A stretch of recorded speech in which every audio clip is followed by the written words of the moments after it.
हाल ही में हमने देखा कि रिबल किट के नाम से फेमस अपूर्व मखीजा, जो एक सोशल मीडिया इन्फ्लुएंसर है, वो एक कॉस्मेटिक ट्रीटमेंट करवा रही हैं पीडीआरएन। तो क्या है ये पीडीआरएन ट्रीटमेंट और इससे मिलते जुलते और भी नाम जैसे एक्सोसोम्स और सैल्मन डीएनए स्पर्म ट्रीटमेंट जो फेमस हो रहे हैं, उनकी क्या इंपॉर्टेंस है, उसमें कितना खर्च आता है और उसमें कितना रिस्क इन्वॉल्व है। इसको समझने के साथ साथ हमें ये भी समझने की ज़रूरत है कि अपूर्व मखीजा के अगर स्किन को देखा जाए तो उसमें ना तो फाइन लाइंस दिख रही हैं, ना रिंकल्स दिख रहे हैं, तो फिर वो ये ट्रीटमेंट क्यों करवा रही हैं। क्या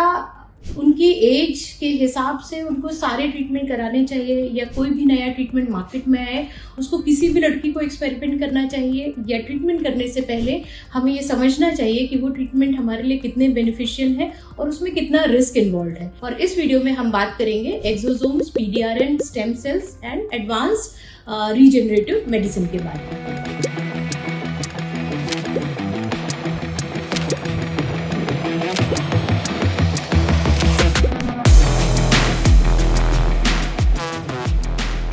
पीडीआरएन या एक्सोसोम्स क्या ट्रीटमेंट होते हैं? पॉलीडीऑक्सीराइबोन्यूक्लिक एसिड में डीएनए के फ्रेगमेंट्स होते हैं। तो यूजुअली जो बहुत पॉपुलर है इस समय, जो अपूर्व मखीजा यूज़ कर रही थी, वो है सैल्मन जो फिश होती है उसका स्पर्म यूज़ किया जाता है, जिसमें डीएनए फ्रेगमेंट्स होते हैं। और उनको जब हम स्किन में इंजेक्ट करते हैं तो वो आपकी जो एग्जिस्टिंग सेल्स हैं, कोशिकाएं हैं, उनको रिजुविनेट करते हैं, उनको जाकर के एक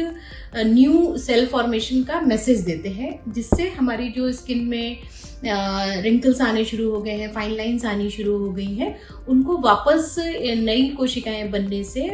उसमें रिजुविनेशन होता है। और साथ में क्योंकि इस प्रोडक्ट में जो पीडीआरएन प्रोडक्ट होता है, इसमें हाइलुरोनिक एसिड और ग्लूटाथियोन जैसे एडिटिव्स भी होते हैं, तो वो भी आपकी स्किन को नरिश करते हैं, हाइड्रेट करते हैं, जिससे आपका कोलेजन इंडक्शन होता है, आपके जो त्वचा में कसाव आता है, ग्लो आता है, और अगर उसमें फाइन लाइंस और रिंकल्स होने शुरू हो गए हैं तो वो ठीक होना शुरू हो जाते हैं। तो अपूर्व मखीजा जो ट्रीटमेंट ले रही है वो ट्रीटमेंट अच्छा है, पीडीआरएन लिया जा सकता है, लेकिन